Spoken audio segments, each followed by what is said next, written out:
جیسے کہ ہمیشہ ہوتا آیا ہے کہ سینچریز ٹو سینچریز جو ہے وہ پاورز شفٹ ہوتی ہیں الگ الگ کنٹریز کے پاس، الگ الگ ریجنز کے پاس، سب کانٹیننٹس کے پاس.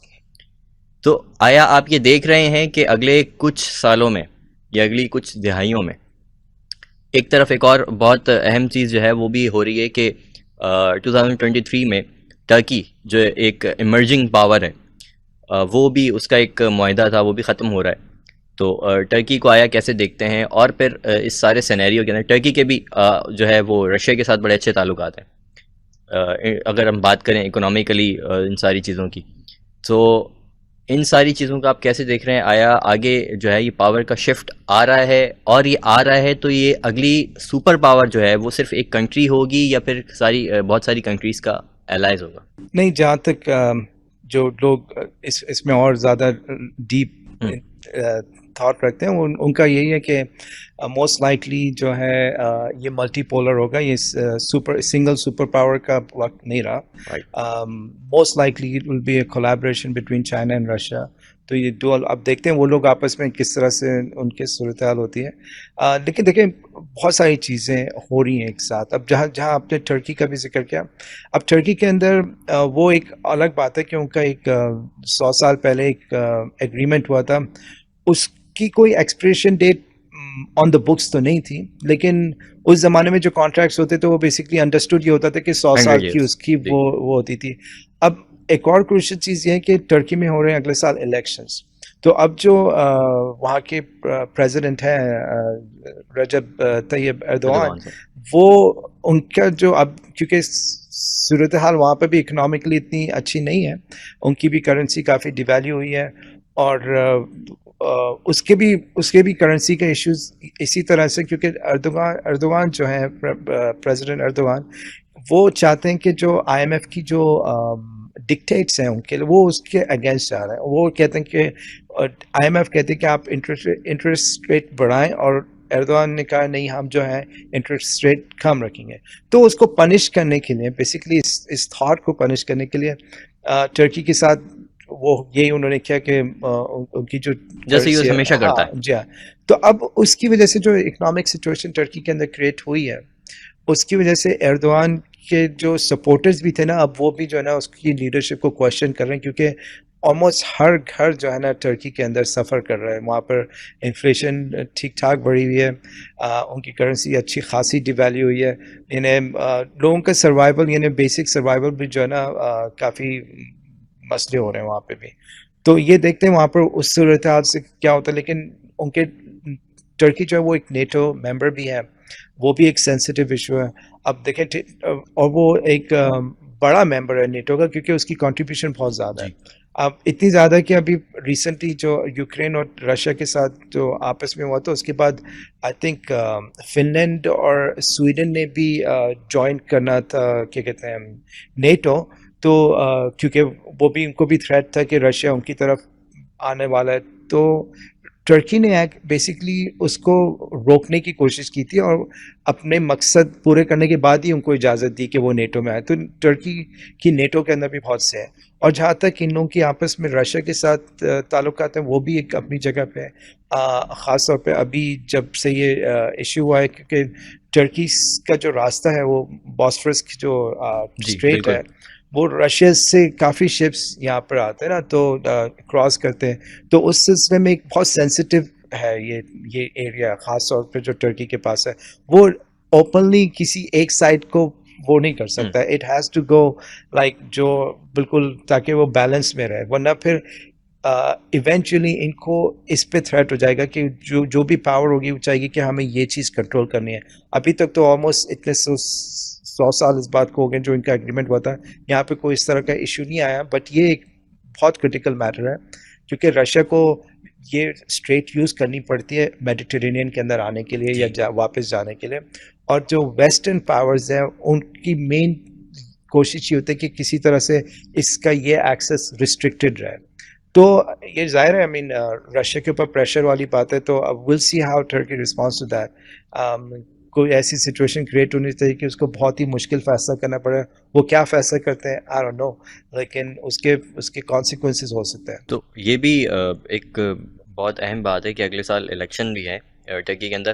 تو امریکہ جیسے ہمیشہ انٹروینشن کرتا رہا ہے، انٹروین کرتا رہا ہے، آیا کہ ابھی ریسنٹ جو حال ایران کے اندر چل رہا ہے due to the relations with Russia, جو وہاں پر خانہ جنگی کی صورتحال جو ہے وہ ہو گئی ہے، پروٹیسٹ پورے کنٹری کے اندر چل رہا ہے، اور اوورسیز بھی جتنے ہیں ایران کے وہ بھی بات کر رہے ہیں، اپنی گورنمنٹ پہ کرٹک کر رہے ہیں.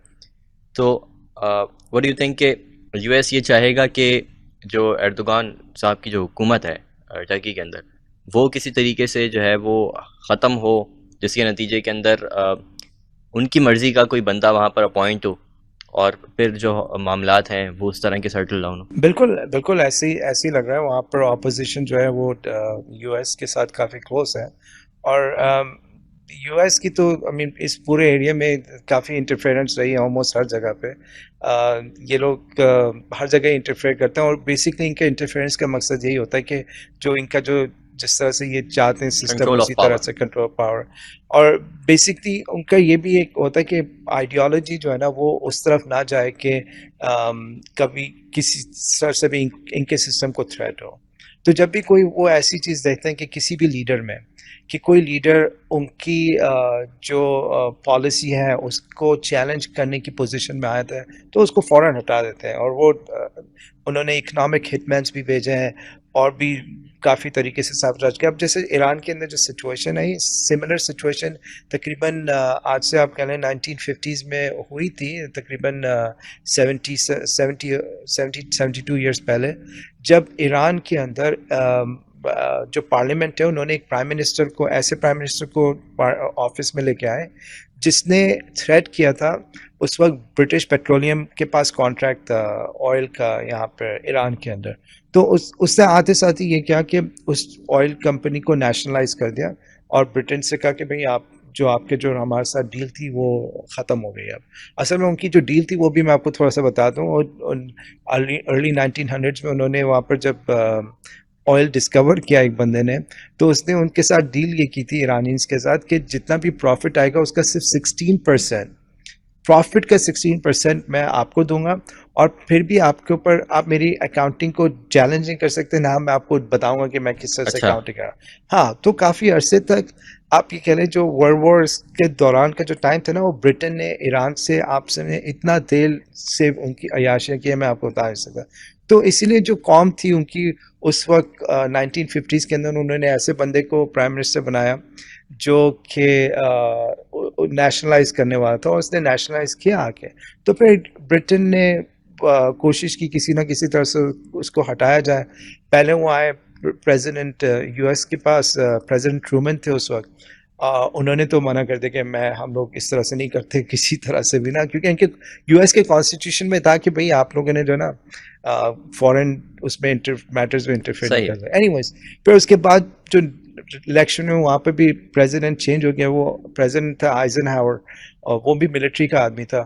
اس کے پاس یہ لوگ گئے اور اس کو انہوں نے کہا کہ بھئی کمیونسٹ رہتا ہے، رشیا قریب ہے وہاں سے، وہ انفلوئنس کرے گا. تو اس نے اس بیس پہ جو ہے نا وہاں پر اس وقت ایران کے اندر ایک کھو آرکسٹریٹ کرایا. وہ 2 بھائی تھے، ایک سیاہی میں تھا اور ایک جو تھا فورن آفس میں تھا وہاں پہ، ڈلس بردرز. تو انہوں نے یہ چیز آرکسٹریٹ کا بھی ریسنٹلی ایک مووی بھی بنی تھی اس کے اوپر. انہوں نے وہ کو آرکسٹریٹ کیا وہاں پہ، مصدق کو ہٹایا، اور لیکن پھر اس کے بعد انہوں نے برٹش پیٹرولیم کو واپس نہیں آنے، وہ خود گئے اپنی کمپنی، یعنی وہ instead of the British petroleum getting any benefit, U S companies نے وہاں سے آ کے بینیفٹ لینا شروع کیا. پھر جب آپ کو یاد ریسنٹ ہسٹری میں 1979 کے اندر وہاں پہ ایک اور ریولیوشن آیا. اس وقت بھی یہ ہوا کہ وہی جو یو ایس سے لے کے آئے تھے جس بندہ کو جو شاہ تھا ان کا، وہ گیا ہوا تھا علاج پہ، تو پھر خمینی نے آ کے یہاں پر کایا پلٹ ہو گئی، وہ ریولیوشن آیا.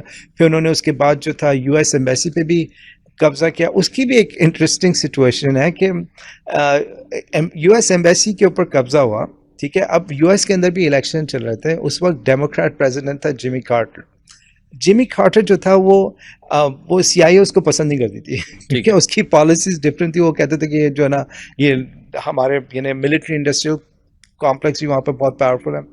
تو جمی کارٹر کو ہٹانے کے لیے جو ریپبلکن کینڈیڈیٹ تھا اس وقت ریگن، اس کی ایڈمنسٹریشن نے ایران کے ساتھ تعلقات سائڈ میں کیا کہتے کہ یہ جو ہمارے ہاسٹیجز ہیں انہی کی ایمبیسی میں ایرانیز نے ہاسٹیج لیے ہوئے تھے، تقریباً 50 کے قریب تھے، ان کو 444 ڈیز ہو گئے تھے اور ایور.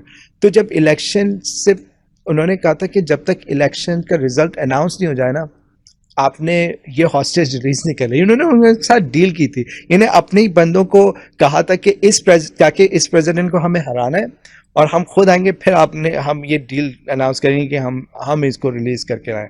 یعنی آپ یہ دیکھیں اس لیول پہ ان کی وہ پھر اتنے سال لگ جاتے ہیں، وہ اپنی عوام کو بھی نہیں بتاتے کہ ہم نے اس طرح سے کیا نا. یہ تو بہت بعد میں چیزیں ری کلاسیفائی ہو کے ریلیز ہوتی ہیں. یعنی اس حد تک ان کا جو آپ کہہ رہے ہیں جو پاور ایلیٹ ہے وہ کس حد تک جاتی ہے اپنے انٹرسٹ کو پروٹیکٹ کرنے کے لیے.